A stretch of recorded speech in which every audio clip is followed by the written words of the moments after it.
The New York Knicks are making more moves. After signing Johnny Davis, there has been multiple cuts now, and something big is brewing for the New York Knicks as they are now replacing two different players on their team with two free agents, and outside of that, something big is brewing for that 15th roster spot as well. So a lot to discuss, guys. What's up? Welcome back to Knicks Digest. It's Chris here, and we're going to jump right into things as we always do. And guys, if you're part of that 69% that's not subscribed to Knicks Digest, please subscribe. This is the place to be for all Knicks content. We're trying to get to 14K before the playoffs. You guys have been killing it with the subs recently. Still can't believe we're at 12, but we're on that grind going forwards. Let's jump into the video. A lot to discuss because Leon Rose is active today. He is making moves, and let's jump in and take a look.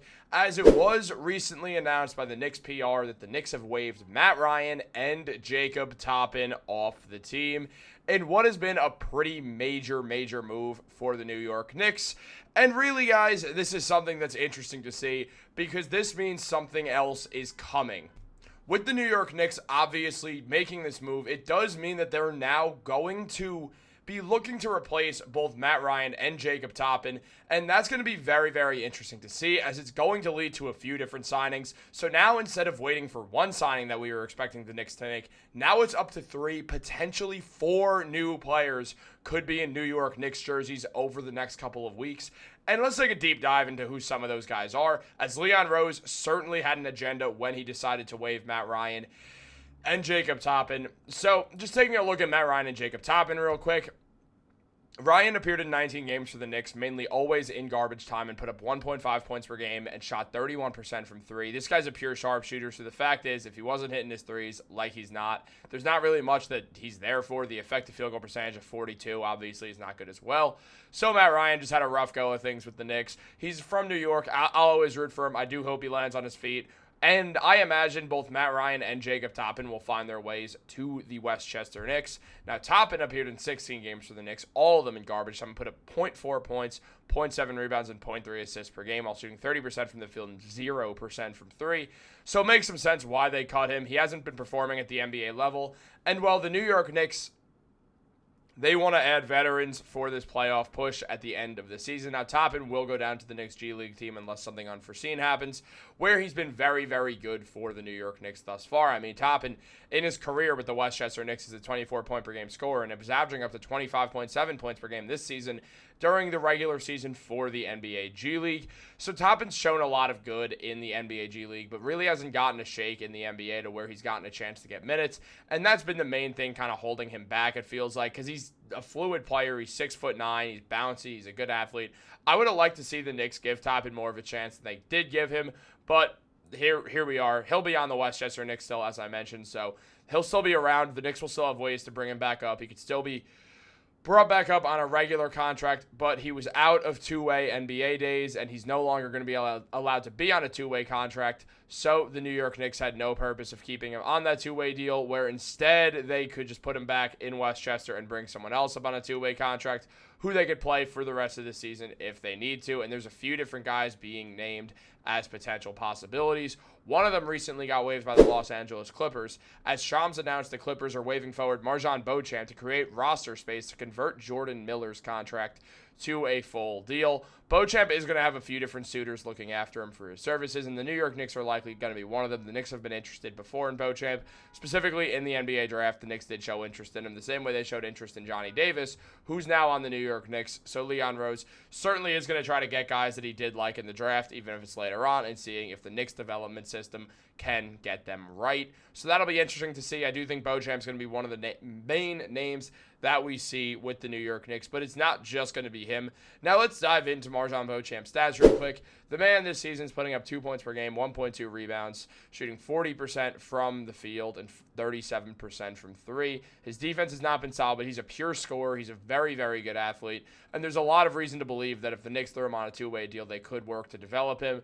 Beauchamp, I think everyone agrees, definitely has the ability to become a great NBA player. It's just a matter of him getting there. the Knicks will certainly show a lot of interest. But on top of Beauchamp, we will also see the New York Knicks pursue Chris Duarte, someone they've been connected to, again, since the NBA draft, but also the Knicks have had heavy interest in Duarte for a bit. I was actually pretty surprised when Obi Toppin got traded to the Indiana Pacers that he wasn't traded for Chris Duarte. That's what would have made sense to me, but the Knicks ended up getting 2 second-round picks in return to get some money off, which also worked out just fine as well for them. Now, Duarte has split time between the Indiana Pacers, the Sacramento Kings, and the Chicago Bulls. And the Bulls waived him when they got a few different players back when they traded Zach LaVine to the Sacramento Kings. So it does put them in this position now where they're kind of like, okay, don't need this guy. And the New York Knicks, they like the ability of a veteran shooter in Chris Duarte, who shot 40% from three this season in the limited attempts and shot 46% from the field as well, putting up 2 points and 1 rebound. So Duarte is someone that can sign a two-way contract as well, and I fully expect Duarte to be put on a two-way contract along with potentially MarJon Beauchamp. Jacob Toppen no longer had days left, and honestly, I would take Chris Duarte over Jacob Toppen because the fluid shooting is something the Knicks could use out of a 6'5" guy. So I imagine Duarte is going to sign a two-way deal with the Knicks. That's my guess, is that they will sign him to a two-way contract. But they're still at 15th roster spot as well, and that's where things get really, really interesting for the New York Knicks, as Moses Brown has been waived by the Dallas Mavericks. The Mavericks could not afford him financially to bring him back on a second two-way contract. So Moses Brown, in all likelihood, if he continues to play and doesn't get picked up instantly, he will go back to the Westchester Knicks G-League team. So that's huge. He's back in the system. And on top of that, the New York Knicks will have interest in picking Moses Brown up. He's already been linked as one of the names the Knicks are considering to bringing up, and that makes a ton of sense. The Knicks also could buy out DeLon Wright and find a way to pick up two guys, and Moses Brown, and then another guy like TJ Warren, who I believe are going to be the Knicks' two pickups.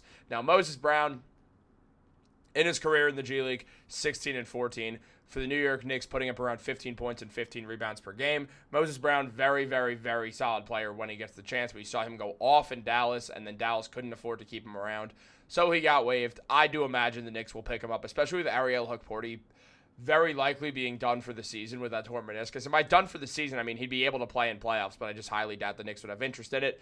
Because he's a rookie coming off an injury, it just feels unlikely. So I do think they'll pick up Moses Brown for more depth at the center position, while also going with TJ Warren, who put up 25 points per game with the Westchester Knicks. He's been very, very good. It's very obvious the Knicks love him. Tom Thibodeau has raved about him. I do think TJ Warren's going to get the call first, and then later on they'll pick up Moses Brown.